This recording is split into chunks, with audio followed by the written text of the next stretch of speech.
Hello class 10th chapter first complete हो चुका है।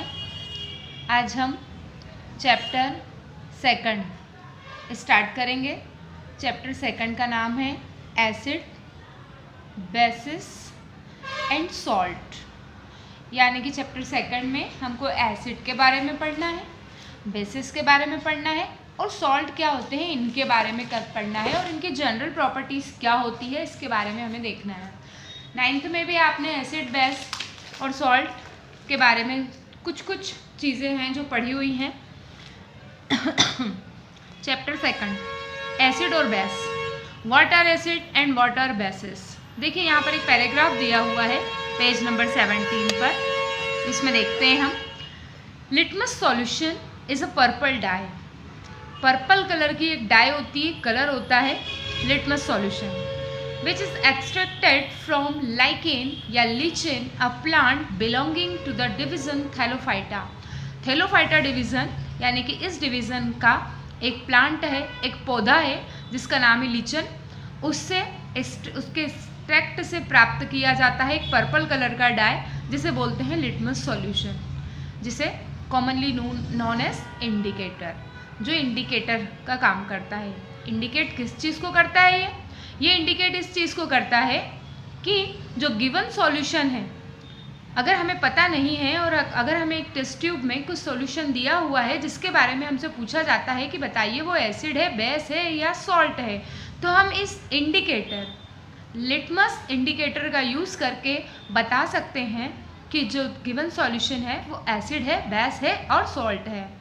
When the litmus solution is neither acidic or not basic, जब litmus solution ना acidic media में होता है ना बेसिक मीडिया में होता है तो उसका जो कलर होता है वो पर्पल होता है।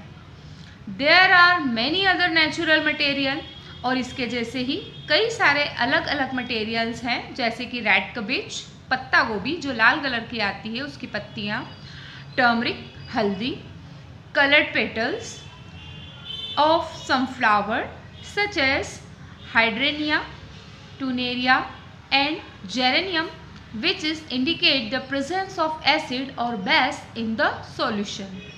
There are called acid base indicator, जो हमें एसिड और बेस के बारे में जानकारी देता है, हम उसे बोलते हैं एसिड बेस इंडिकेटर, ये समटाइम्स सिंपली इंडिकेटर्स। ओके, यहाँ पर आपको पेज नंबर 18 पर एक एक्टिविटी दी हुई है। उस एक्टिविटी में आपको एसिड बेस को हम लेबोरेटरी में कैसे पहचान सकते हैं इसके बारे में बताया हुआ है। देखिए, आपको सबसे पहले एक्टिविटी 2.1 में कलेक्ट करने हैं जो हमारी लेबोरेटरी में आसानी से अवेलेबल हो जाते हैं। Hydrochloric acid HCl, sulphuric acid H2SO4, nitric acid HNO3, acetic acid, sodium hydroxide, other material जो इसमें दिए हुए हैं वो आपको कलेक्ट करना है। फिर आपको क्या करना है, put a drop of each of above solution on a watch glass. एक वॉच ग्लास में इन सब सॉल्यूशन की एक एक बूंद बारी बारी से लेनी है। What change colour did you observe with red litmus, blue litmus phenomenon and methyl orange solution for each of solution taken. ये जितने भी सॉल्यूशन आपने लिए हैं गिवन मटेरियल में उसकी एक एक बूंद की आप टेस्टिंग करेंगे। पहले टेस्टिंग करेंगे आप ब्लू लिटमस पेपर के साथ। ये जो लिटमस पेपर होता है वो दो कलर का होता है, ब्लू लिटमस पेपर और रेड लिटमस पेपर। तो क्या होगा, इसी के नीचे 2.1 में टेबल दी हुई है जिसमें आपको फील करना है कि जब आप गिवन सॉल्यूशन को ब्लू लिटमस पेपर में डालते हैं या रेड लिटमस पेपर में डालते हैं तो क्या होता है। तो इसमें होता यह है, आप एक जो भी एसिड होते हैं वो एसिड जब आप ब्लू लिटमस पेपर पर डालते हैं तो वो जो ब्लू लिटमस पेपर है वो रेड हो जाता है। तब हमें पता चलता है, अगर एक गिवन सॉल्यूशन को आपने ब्लू लिटमस पेपर पे डाला और वो लिटमस पेपर रेड हो गया तो आप कह सकते हैं कि जो गिवन सॉल्यूशन है वो एसिड है। इसी के साथ ही जो बेसिक सॉल्यूशन है जैसे कि NaOH, सोडियम हाइड्रोक्साइड, जब आप इसे रेड लिटमस पेपर के ऊपर डालते हैं तो ये जो रेड लिटमस पेपर होता है वो ब्लू कलर में चेंज हो जाता है, कलर चेंज हो जाता है red litmus to blue litmus paper. Okay, तब हम कहेंगे कि जो गिवन सॉल्यूशन है वो बेस है। इस तरह से हम, अगर हमारे पास रेड और ब्लू लिटमस पेपर हैं तो हम गिवन सॉल्यूशन की pH वैल्यू के अकॉर्डिंग हम बता सकते हैं कि गिवन सॉल्यूशन एसिड है या बेस है। ओके, ठीक। अब पेज नंबर 19 पर how do acid and base react with metal. जो एसिड और बेस होते हैं वो मेटल के साथ किस तरह से रिएक्शन करते हैं उसकी एक्टिविटी दी हुई है 2.3। इस एक्टिविटी को आप पढ़िएगा, आसानी से समझ में आ जाएगी। मैं इस डायग्राम के अकॉर्डिंग आपको समझा देती हूँ। सबसे पहले एक टेस्ट ट्यूब ली है और उस टेस्ट ट्यूब में सॉल्यूशन लिया हुआ है H2SO4 का, सल्फ्यूरिक एसिड का H2SO4 का सॉल्यूशन लिया है। इस H2SO4 के सॉल्यूशन में इस टेस्ट ट्यूब में देखिए येलो कलर यहाँ पर फिल्ड किया हुआ है। इसके बाद इसमें कुछ जिंक के ग्रैन्यूल्स डाल रखे हैं।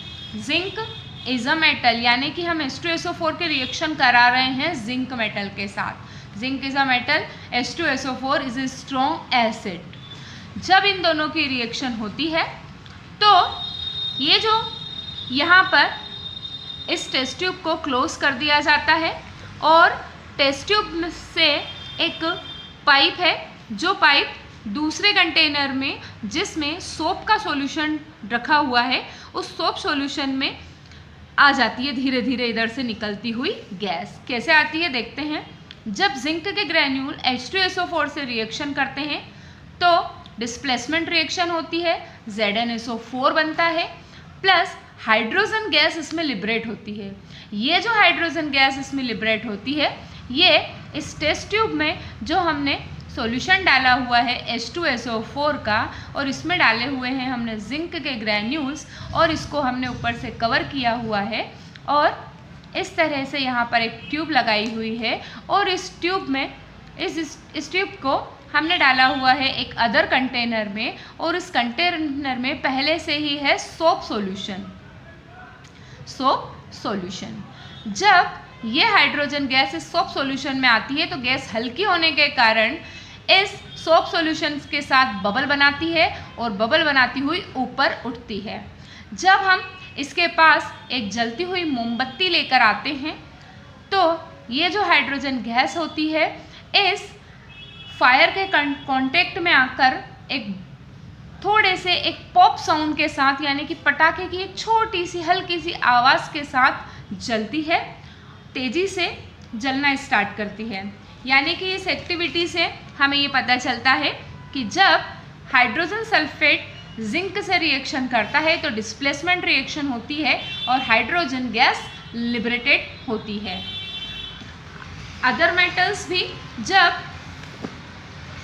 किसी भी स्ट्रॉन्ग एसिड के साथ रिएक्शन करती है तो ऑलवेज हाइड्रोजन गैस लिबरेटेड होगी। ये मेटल्स की एक स्पेशल प्रॉपर्टी भी है। ओके, आज की वीडियो में इतना ही। कल हम फिर कंटिन्यू रखेंगे अपनी स्टडी और आप इससे रिलेटेड कुछ क्वेश्चन तैयार कर लीजिएगा। Thank you.